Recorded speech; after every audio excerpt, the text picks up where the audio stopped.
Assalamualaikum warahmatullah.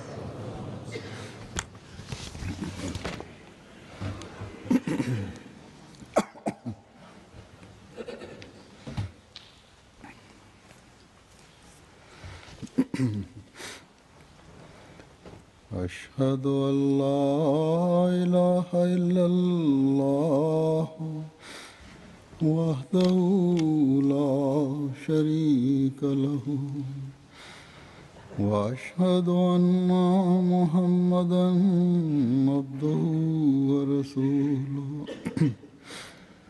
أما بعد فأعوذ بالله من الشيطان الرجيم بسم الله الرحمن الرحيم الحمد لله رب العالمين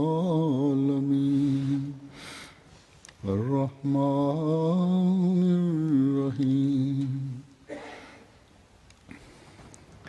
مالك يوم الدين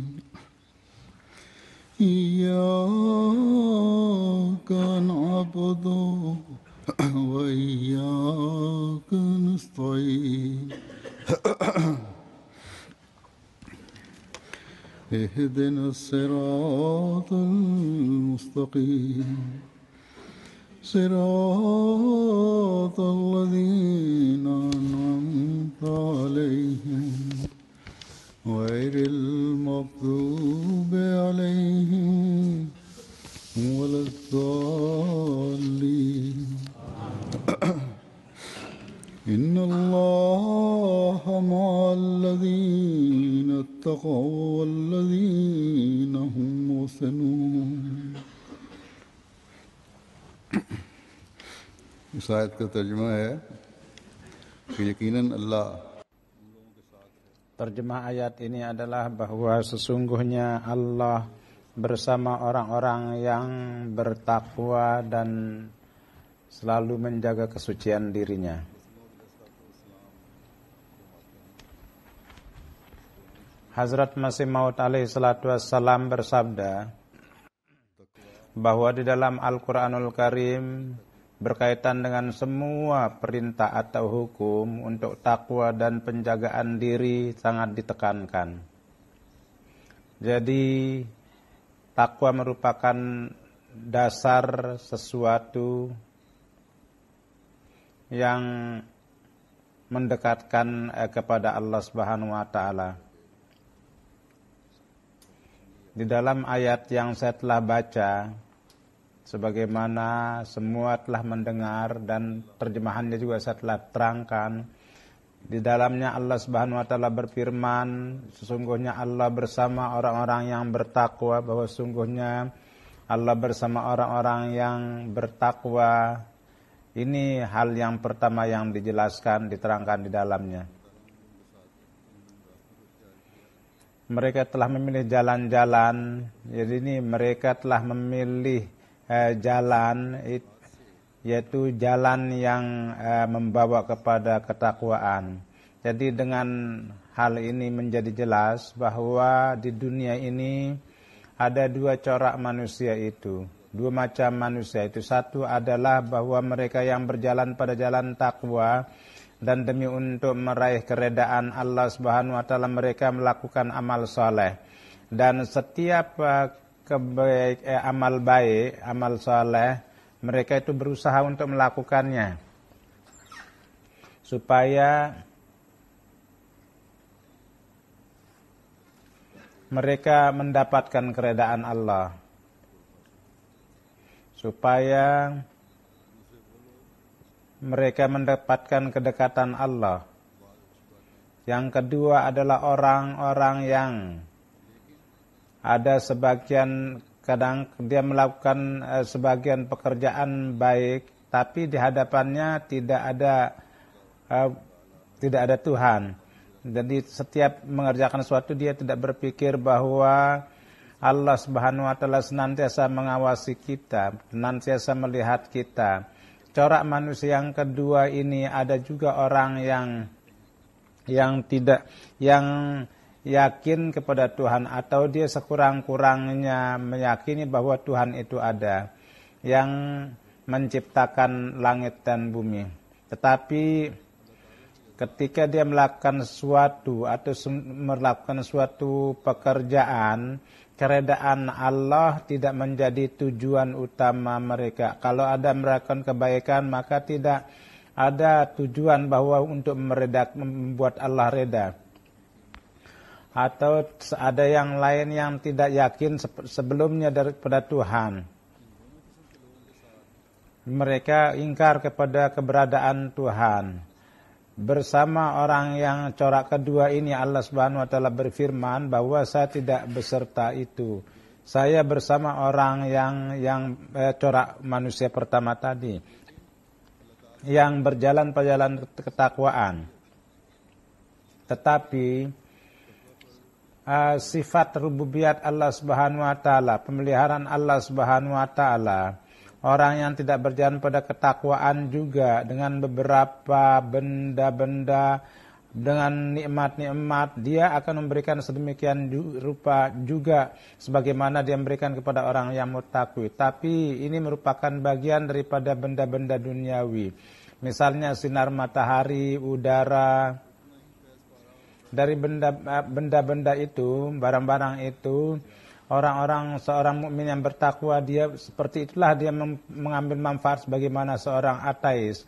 Atau sesuatu misalnya dalam dunia sains, ilmu pengetahuan, misalnya pengalaman penemuan baru. Untuk itu setelah berusaha memikir, merenungkan, maka seorang ateis pun akan mengambil manfaat sesudah dia bekerja keras juga seperti itu, sebagaimana seorang mukmin. Orang yang misalnya membaca, misalnya seorang yang petani, orang ateis pun juga akan memanfaatkan seperti itu, dan begitu juga orang yang bertakwa. Orang yang tidak berjalan pada jalan takwa, jadi seorang yang ateis, yang tidak beriman kepada Tuhan, kepadanya juga jika sifat rububiyat atau rahmaniyat Allah Subhanahu wa taala tidak bekerja, maka satu detik pun juga tidak bisa melewatkan hidupnya. Jadi, dan manusia yang Allah ciptakan di dunia ini, Tuhan itu menciptakan dua jalan, kebaikan dan keburukan, tapi ada sebagian perkara kepada keduanya. Jadi dia dengan diberikan nikmat-nikmat secara bersamaan. Walhasil di sini menjadi jelas bahwa Allah Subhanahu wa taala terhadap, jadi undang-undangnya dia ciptakan untuk setiap orang. Tetapi hendaknya dijelaskan di sini bahwa Allah Subhanahu wa taala untuk memperlihatkan kekuasaannya, satu corak kadang-kadang usaha orang yang muttaqi itu lebih banyak faedahnya atau hasilnya. Misalnya di dalam tanaman yang nampak coraknya sama, tapi akibat daripada doa lebih banyak hasilnya. Hazrat Muslim Maud radhiyallahu taala anhu ketika di Sin itu dia mulai tinggal di sana, menempati tanah di sana, maka sebagian untuk mengawasi itu dia mengirim sepuh-sepuh jemaat, para orang-orang suci jemaat. Maka satu kali misalnya Hazrat Muslim Maud radhiyallahu taala anhu berkunjung, beliau melihat tanaman, maka dia bertanya kepada Maulwi Sahib yang disuruh untuk menjaga itu, bahwa katanya berapa perkiraan, maka dia perkiraan yang diberitahukan waktu itu Hazrat Mirza Basir juga bersama bersamanya, maka dia mengatakan bahwa ini adalah salah. Itu kurang lebih mereka berdua sedang berbicara bahwa Hazrat Maulwi Sahib lebih banyak memberitahukan ketika mendengar perkataan itu Mia Sahib bahwa apa yang saya perkirakan insya Allah pasti seperti itu yang saya yang akan didapatkan, karena saya di 4 penjuru sawah ini saya melakukan salat nafal. Sesungguhnya nafal saya ini akan meningkatkan hasilnya, maka seperti itulah hasil yang keluar. Jadi Tuhan dalam kondisi yang satu corak di dalam tanaman yang satu corak yang sama-sama dipelihara, sama-sama diberikan pupuk, tapi akibat daripada didoakan itu lebih banyak hasilnya. Dalam urusan-urusan dunia juga kebersaan Allah Subhanahu wa taala itu orang yang muttaqi memperoleh bukti. Tetapi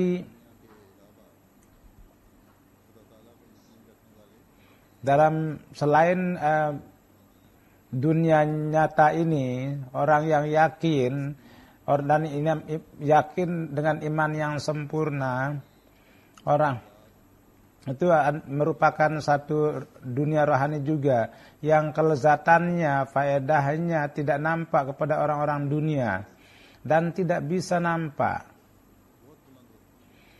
Pemahaman orang, pemikiran orang itu yang berjalan pada jalan takwa itu sangat tinggi sekali. Dia setelah pergi dari dunia ini pun juga berpikir, yakin kepada yang gaib, dia yakin kepada janji-janji Allah Subhanahu wa taala. Ketika dia berdoa untuk mengangkat tangan untuk berdoa, maka dia melihat tanda-tanda pengabulan. Pada zaman ini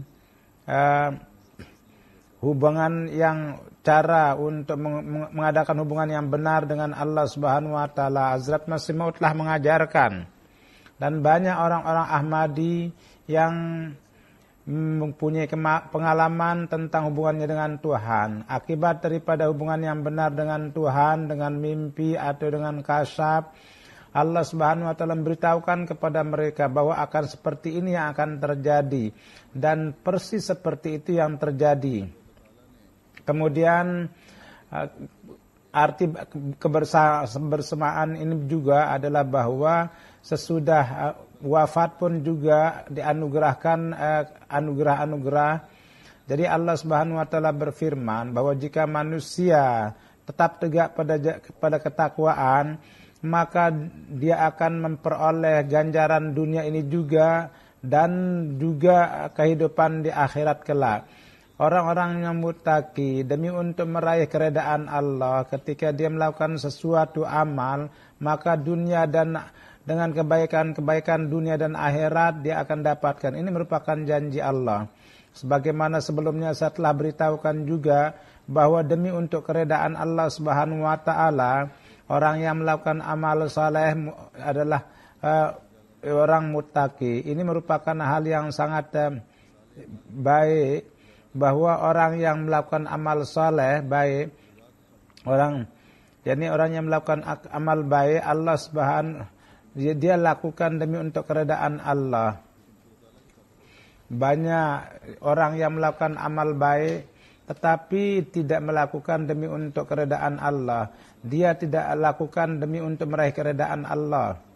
Hazrat Masih Maud alaihi salatu wassalam, definisi muttaqi yang beliau jelaskan sesuai dengan itu, jadi perlu menghindari dosa besar dan dosa kecil, dan tidak hanya sekedar menghindar dari keburukan-keburukan saja, bahkan di dalam akhlak yang tinggi perlu meraih ketinggian.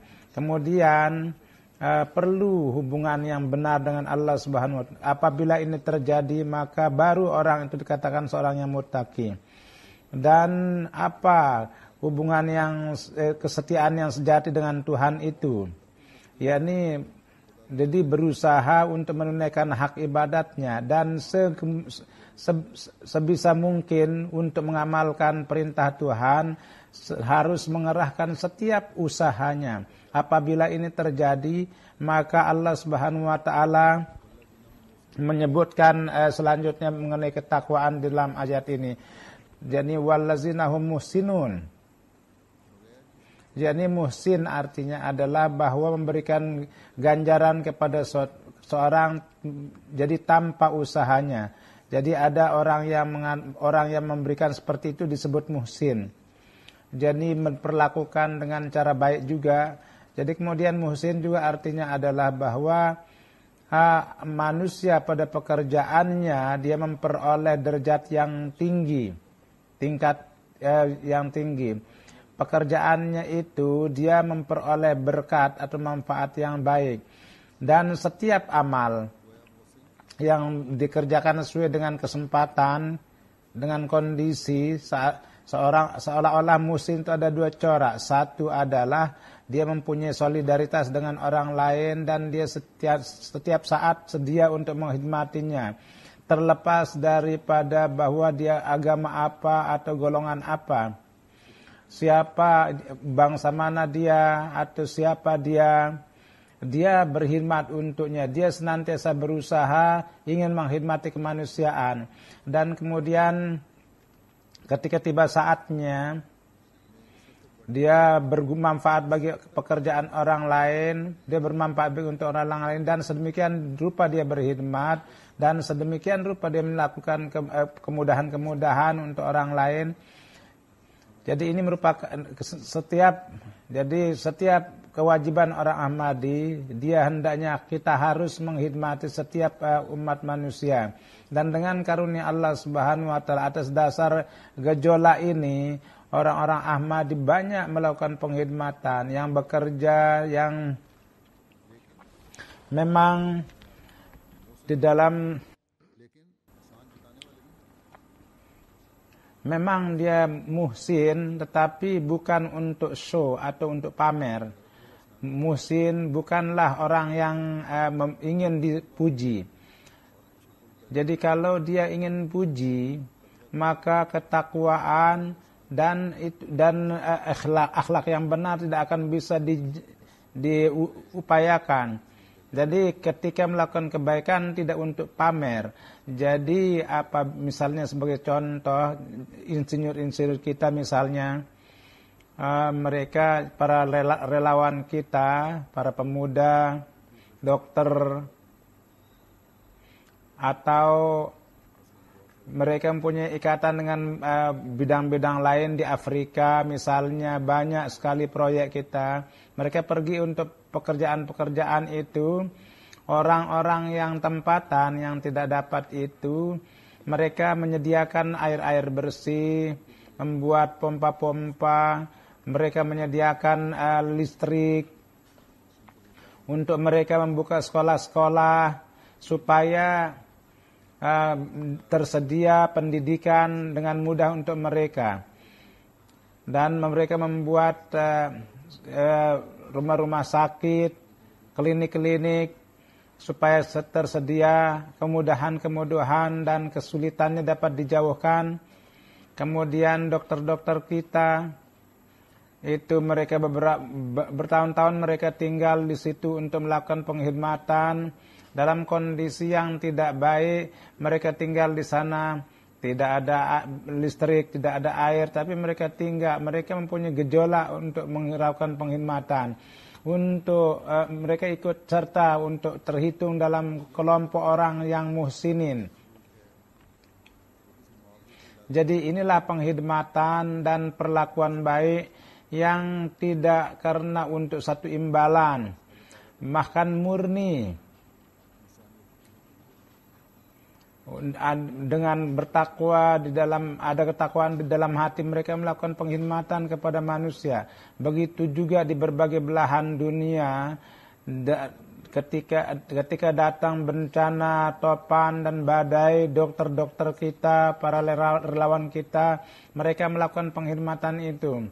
Dan mereka tidak pergi untuk karena satu imbalan, bahkan murni untuk penghormatan kepada Tuhan, keredaan Allah Subhanahu wa taala. Dan kadang-kadang orang yang ingin melakukan sesuatu bukan untuk keredaan Allah. Jadi barang siapa yang melakukan penghormatan, orang yang melakukan penghormatan, mereka melakukan sikap perlakuan baik, dan dengan amalnya mereka memberikan manfaat kepada orang lain dan hanya ingin menjadikan orang Allah reda, maka inilah mereka yang dikatakan muttaqi dan juga muhsin. Sebagaimana sebelumnya juga saya telah beritahukan bahwa orang-orang Ahmadi milisi, misalnya di Burkina Faso itu dia membuat kampung percontohan di mana ada air, di mana ada community center juga, listrik yang bisa memenuhi kebutuhan orang-orang tempatan di sana. Seperti itu juga ada rumah-rumah yang serba hijau yang dapat memenuhi kebutuhan untuk irigasi.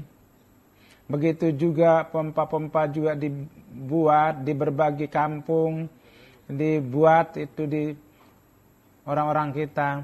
Dan ketika mereka melakukan pekerjaan dan pekerjaan itu sempurna, telah tersedia, maka kegembiraan orang-orang di sana itu dapat kita lihat. Mereka itu membawa gambar-gambar dan dapat terasakan bahwa betapa besar pekerjaan yang di sana itu dianggap biasa, dan namun betapa besar manfaatnya, betapa gembira di wajah mereka ketika dari 5 mil mereka itu membawa wadah periuk untuk air. Jadi ini merupakan satu anugerah nikmat yang mereka dapatkan. Dan semua pekerjaan ini bukan untuk imbalan, untuk satu imbalan, dan tidak pula untuk pamer. Bahkan para pemuda kita dan insinyur-insinyur kita, dari ketika mereka kembali dari pekerjaan mereka itu bersyukur bahwa kita telah diberikan kesempatan untuk melakukan kebaikan seperti itu. Dan mereka juga berdoa, berjanji bahwa mereka akan pergi ke waktu yang akan datang. Pada tahun ini itu dibuat ada di 3 tempat di berbagai negara, dan misalnya di Amerika badan-badan Ansarullah misalnya, mereka mengambil tanggung jawab ini untuk melakukan penghormatan ini. Begitu juga Humanity First juga, mereka ikut mengambil bagian juga kepada anggota jemaat Jerman juga. Jadi gejolak penghormatan ini untuk orang yang melakukan pekerjaan ini dimasukkan dalam kelompok orang-orang muhsinin. Dan begitu juga untuk penghormatan itu disediakan dana. Seorang Ahmadi yang telah beriman kepada Imam Zaman dan berjanji untuk melakukan penghormatan sedapat mungkin, dia terus berusaha untuk berjalan di atas jalan ketakwaan dan berusaha untuk termasuk dalam kelompok orang muhsinin. Maka Tuhan berfirman bahwa saya dengan orang-orang yang semacam itu, saya senantiasa menyertai mereka. Anak-anak kita yang melakukan itu yang kembali setelah melakukan itu, maka betapa setelah di dalam pekerjaan itu banyak kesulitan, dan Tuhan itu dengan memperlihatkan kekuasaannya, memberikan kemudahan pada mereka, dan dengan cara yang tidak diketahui, dengan cara yang tidak disadari, semua kesulitan itu dapat terpecahkan. Dan yang akhirnya menambah keyakinan kepada Tuhan. Sebagaimana saya telah katakan bahwa maksud daripada muhsinin juga adalah bahwa memikirkan ilmu dan irfannya, menyampaikan kepada tingkat yang tertinggi, berusaha untuk menyampaikannya pada tingkat yang tertinggi. Amal yang saleh dan amal yang baik itu dia jadikan sebagai bagian. Ini juga artinya. Dan kemudian meningkat maju di dalam itu juga. Dan kemudian dengan ilmu makrifat itu mereka mengambil faedah juga sendiri, dan dan mengaplikasikannya dalam hidupnya, dan orang yang lain pun juga diberikan manfaat dari itu. Dan seberapa ilmu dan ma'rifat itu menjadi banyak, dan orang-orang lain pun juga dia berikan kesempatan untuk mengambil faedah, maka untuk ikut serta dalam orang-orang yang muhsinin akan mendapat satu tingkatan lagi. Jadi mereka memajukan langkah yang menambah lagi untuk kemajuan rohani dan jasmani dan akhlak. Dan apabila rohani dan akhlak itu maju, maka kebersamaan dengan Tuhan itu akan nampak.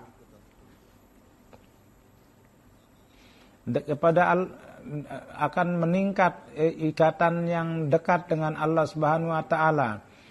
Itu sifatnya itu akan tambah lebih dipahami lagi, dan kemudian baru maju dalam ketakwaan.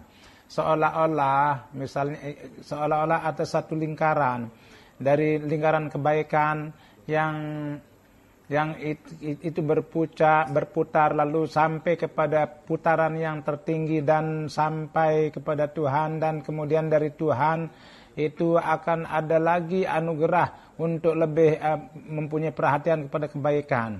Kemudian akan ada irfan lebih banyak tentang hakukul ibad dan hakukullah. Dari hal-hal itu ini merupakan ihsan atau menjadi orang muhsin yang akan menjadikan manusia menjadi orang yang melakukan kebaikan, yang bukan orang yang ingin berbuat baik tapi untuk pamer. Jadi dia dengan melakukan pengorbanan, semua kesulitan itu dia timpakan pada diri dan dia tinggalkan pula hak-haknya. Kemudian dia berjalan pada cara-cara bahwa dia tidak menekankan untuk mengambil haknya, bahkan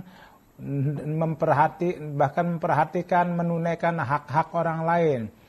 Begitu juga kita dapatkan orang-orang duniawi yang keberatan kepada Islam atau mereka tidak sepenuhnya paham tentang ajaran Islam.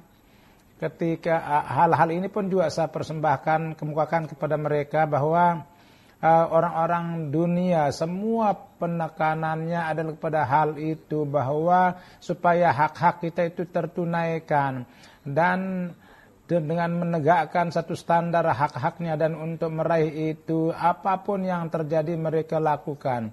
Dan sebagai dampaknya orang yang meminta haknya tidak bisa melakukan cara yang benar, dan tidak pula orang yang memberi hak itu tidak melakukan haknya. Ini orang yang bukan Islam dan tidak Islam pun juga ikut terjadi, termasuk dalamnya, sehingga terjadi kekacauan. Sedangkan Islam memberi pendidikan dan orang Islam hendak melakukan atas amal itu. Kalau dia melakukan amal, maka apapun kekacauan yang terjadi suatu negara di negara Islam itu tidak akan terjadi seperti itu. Islam memberikan ajaran bahwa tunaikanlah hak orang lain. Sebelum kamu meminta hak kamu, tunaikanlah hak kamu sendiri. Bahkan sambil membuat baik kepada mereka untuk menegakkan nilai-nilai kemanusiaan, kalian ikut serta dalam kelompok orang yang muhsinin. Keperluan mereka, lebih dari itu hendaknya kalian memperhatikan. Di dalam hadis disebutkan misalnya mengenai buruh, mengenai hadim misalnya, bahwa apapun yang kamu pakai berilah kepada orang hadim kamu juga. Ajaran ini kalau di dalam dunia yang turun naik ini, maka orang dimanapun tidak akan lapar, dan hak-haknya tidak akan diinjak-injak. Mereka tidak akan tidak bertai pakai kain. Banyak kita lihat anak-anak yang mati kelaparan, banyak sekali akibat daripada kurangnya gizi, mereka itu hampir mati dan makanannya tidak baik. Banyak yang seperti itu. Ibu-ibu lapar, dia tidak bisa memberikan minum susu kepada anak-anak kecilnya.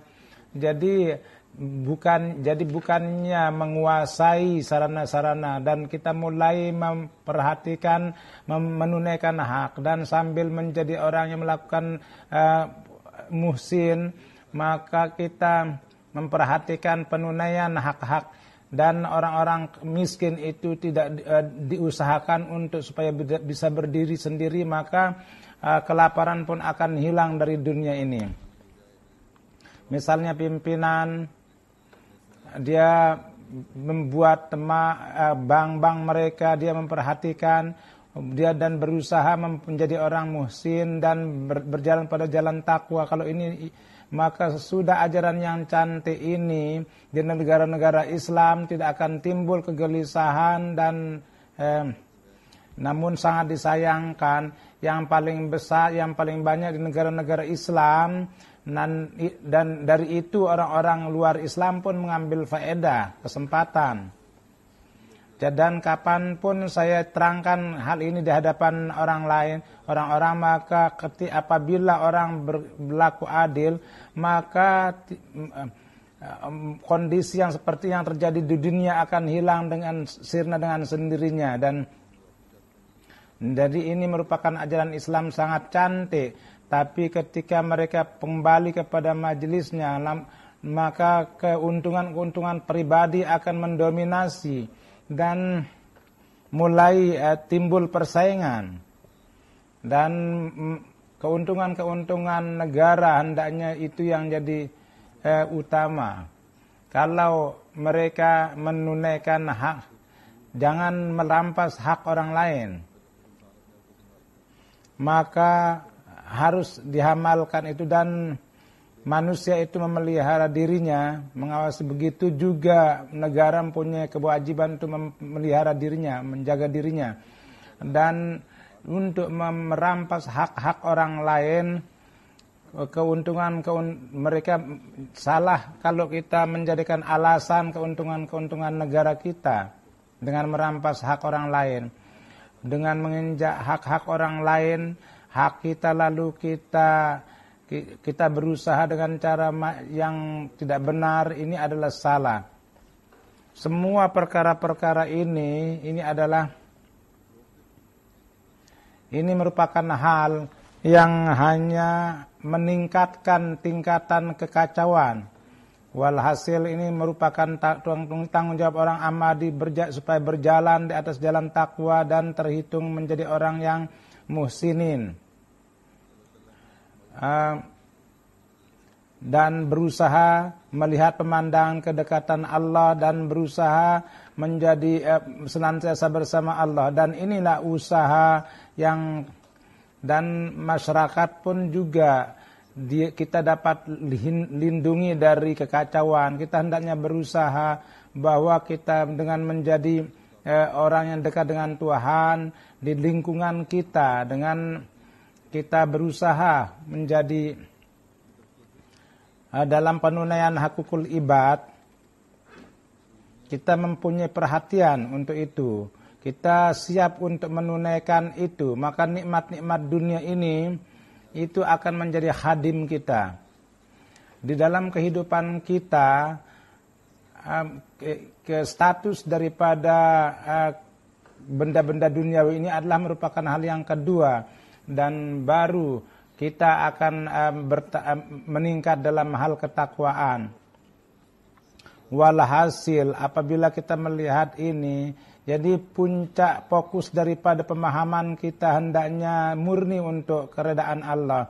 Allah di dalam topik ini, bagaimana Tuhan itu menganugerahkan. Di dalam Al-Quran Tuhan menjelaskan bahwa Dia berfirman, balawan man aslama wajhahu lillahi wa huwa muhsinun falahu ajruhu 'inda rabbih wala khaufun 'alaihim wala hum yahzanun. Ingatlah bahwa ini benar, bahwa barang siapa yang menyerahkan dirinya kepada Allah dan dia sebagai orang yang muhsin, maka ganjarannya ada di sisi Tuhan. Dan orang-orang yang seperti itu tidak ada rasa takut dan tidak akan ada sedih.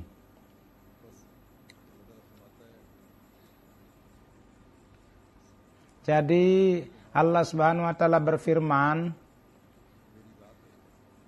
bahwa barang siapa apabila fokus kamu adalah zat saya dan kamu hanya berputar di sekitar saya dan kalian berusaha untuk meraih keredaan saya, maka sepenuhnya apabila seorang mukmin, orang yang muttaqi, dia menyerahkan dirinya kepada Tuhan, maka Allah sendiri yang akan cukup baginya. Semua kesedihannya akan menjadi hilang, semua kekhawatiran dan rasa takutnya itu akan menjadi sirna. Jadi orang yang sepenuhnya miliknya itu dia serahkan di hadapannya murni.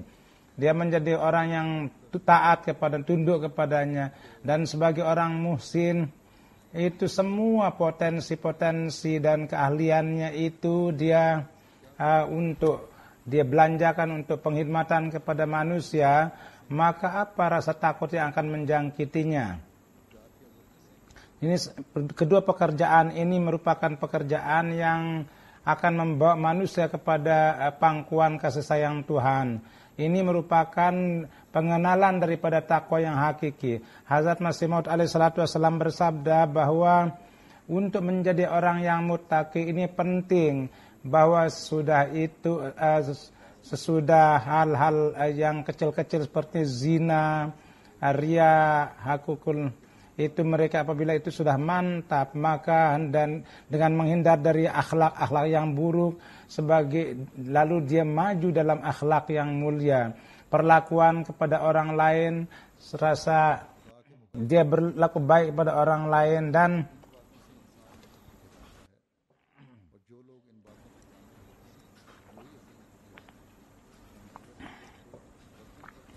orang yang lengkap dalam hal itu, itulah muttaqi. Dan kalau dalam satu-satu hal yaitu seperti, maka itu tidak dikatakan sebagai orang muttaqi selama dia tidak secara sempurna akhlak mulia itu. Dan untuk orang yang seperti itu, wala khaufun alaihim wala hum yahzanun, janji Tuhan itu.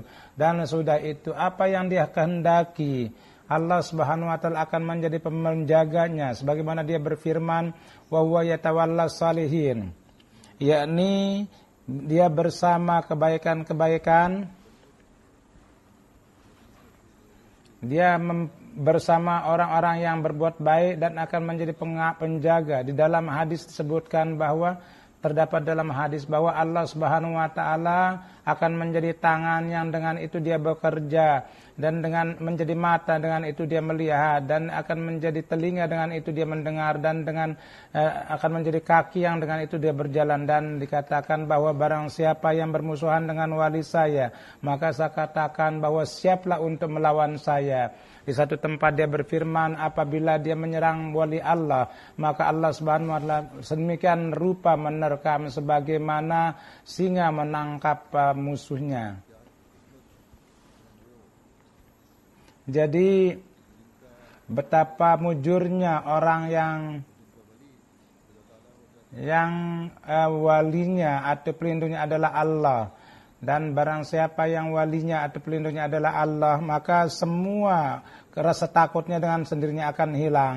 Dan masa depan pun juga dia mempunyai perhatian untuk melakukan kebaikan. Dan kalau ada amal yang salah, maka itu akan dimaafkan. Manusia senantiasa khawatir tentang masa depannya. Misalnya di sini banyak orang-orang yang mencari suaka. Setiap saat mereka khawatir apa keputusan yang akan didapatkan. Kadang-kadang saya lihat akibat daripada rasa takut itu berkilo-kilo timbangannya itu turun. Dan kadang-kadang akibat orang sedih karena kondisi bisnisnya, dia senantiasa takut. Kadang-kadang tidak tahu, misalnya mahasiswa akibat dari ujiannya mereka senantiasa takut. walhasil untuk yang akan datang menjadikan manusia ini timbul rasa takut. Selama hasilnya itu belum nampak kepadanya. Begitu juga sedih atau sesuatu yang telah berlalu, betapapun besarnya kesedihan itu, seperti itu juga manusia itu sedihnya. Kadang-kadang orang dunia akibat daripada kerugian bisnisnya sedemikian rupa dia takut sehingga dia kadang-kadang orang itu menjadi gila. Kadang-kadang terjadi serangan jantung, dia untuk selamanya dia di atas tempat tidur. Walhasil seorang mukmin yang muttaqi berkenaan dengan sesuatu yang menyedihkan, bahwa mereka itu tidak ada rasa takut dan sedih. Seorang yang beriman, yang bertakwa, yang memahami sifat Tuhan secara yang benar dan berkenaan dengan itu dia menjalani hidupnya, maka sama sekali tidak menjadikan hal dunia itu sebagai penyebab kesedihannya. Memang orang yang baik pun akan ada juga kesusahan dan kesedihan, tetapi tidak kesedihan dunia.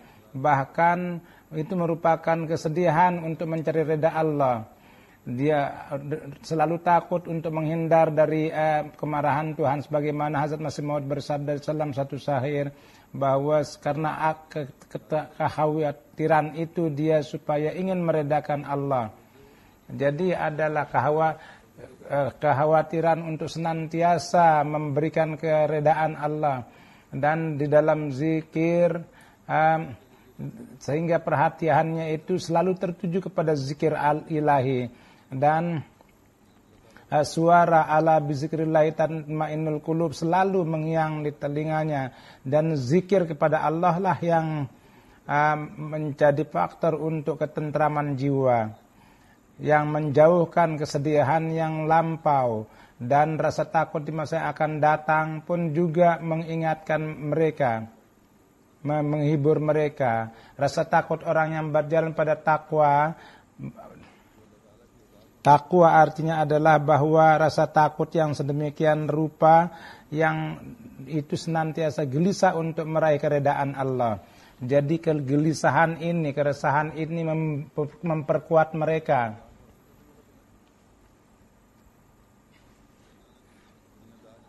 Menjadikan mereka menjadi orang yang meraih keredaan Allah. Kegelisahan orang-orang dunia sebaliknya itu akan menyerang kepribadiannya. Orang yang bertakwa kepada Allah itu orang yang termasuk dalam kelompok orang-orang muhsin, dalam menunaikan, senantiasa terpikir untuk menunaikan hal-hal yang baik dan selalu memperhatikan amal-amalnya, maka baru dia menjadi mendapat karunia Allah. Jadi inilah kondisi orang dunia dan yang bukan duniawi. Jadi perlu menciptakan perubahan suci yang seperti itu, yang dapat senantiasa membawa kepada jalan ketakwaan dan menjadi terhitung pada kelompok orang yang muhsinin, dan selalu dekat, dan supaya kedekatan Allah senantiasa diperoleh, yang akan menjauhkan dari rasa takut kepada dunia. Dan kalau ada rasa takut, ada rasa sedih kita, hendaknya itu menjadikan kita menanam kecintaan kepada Tuhan. Kebaikan-kebaikan kita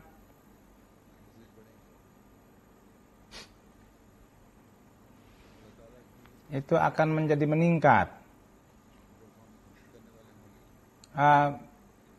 Standar kecintaan kepada Allah yang akan menciptakan rasa sedih itu apabila itu terjadi, maka sesungguhnya Tuhan akan berserta kita, dan kebaikan-kebaikan Allah sebagaimana saya katakan itu akan tambah lebih meningkat ketika Allah melihat bahwa hamba saya menjadi orang yang muhsin, dan demi untuk keredaan Allah, keredaan saya dia menjadikan sifat saya, maka kenapa saya tidak menghujaninya dengan karunia Tuhan, karunia-karunia Allah memberikan berlipat-lipat ganda. Dan ketika ada hujan karunia Allah, maka di dunia ini tidak hanya sekedar hilang kekhawatiran, bahkan kebaikan-kebaikannya dan hadiah-hadiahnya itu sulit untuk merawatnya, menjaganya.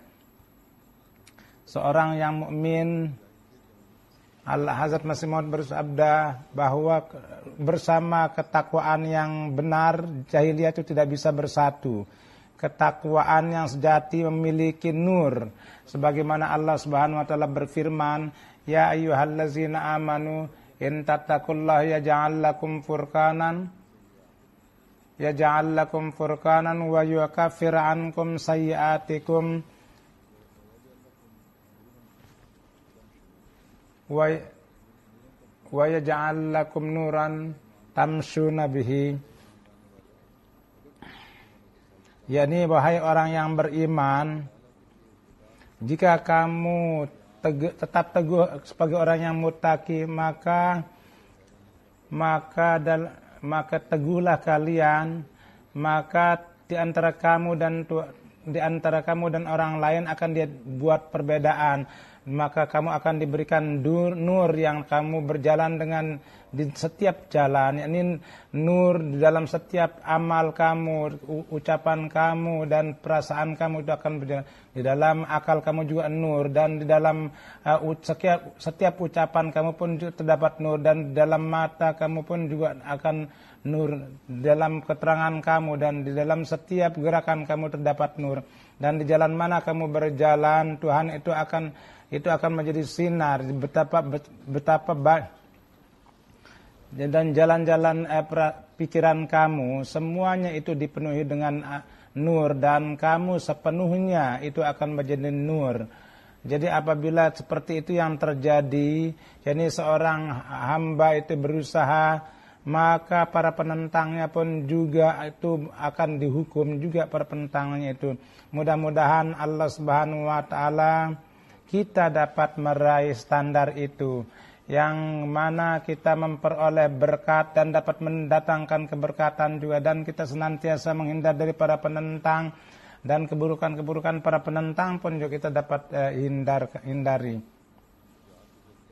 Apabila kondisi ini yang terjadi, maka di mana kita dapat menarik kasih sayang Allah, penghidmatan kepada manusia kita lakukan secara tanpa pamrih, dan kita memberi amanat kepada dunia, maka di sana insya Allah para penentang jemaat pun juga kita lihat Tuhan itu menghukum mereka.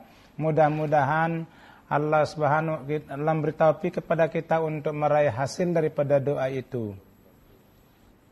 Hari ini saya akan mensolatkan satu solat jenazah, yaitu jenazah Dr. Muhammad Amir Sahib, dispensary. Dia bagian pengobatan. Beliau tinggal di Blutistan. Beliau tahun 1 Desember 2011 ada orang yang tidak melepaskan tembakan kepada beliau. Karena tidak ada jemaah di sana, akhirnya telat itu untuk penguburannya. Dan istrinya pun juga sedang bekerja di rumah sakit. Beliau ini ikut serta di kaidah beliau sendiri dalam Ahmadi, dalam keluarganya. Jadi beliau mempunyai ikatan dengan satu yayasan yang terkenal sebagai orang-orang garis keras, dan mereka tidak bisa sabar kalau ada di antara mereka yang masuk Ahmadi. Walhasil keluarga ini tinggal di Muzaffargarh pada tahun 1994.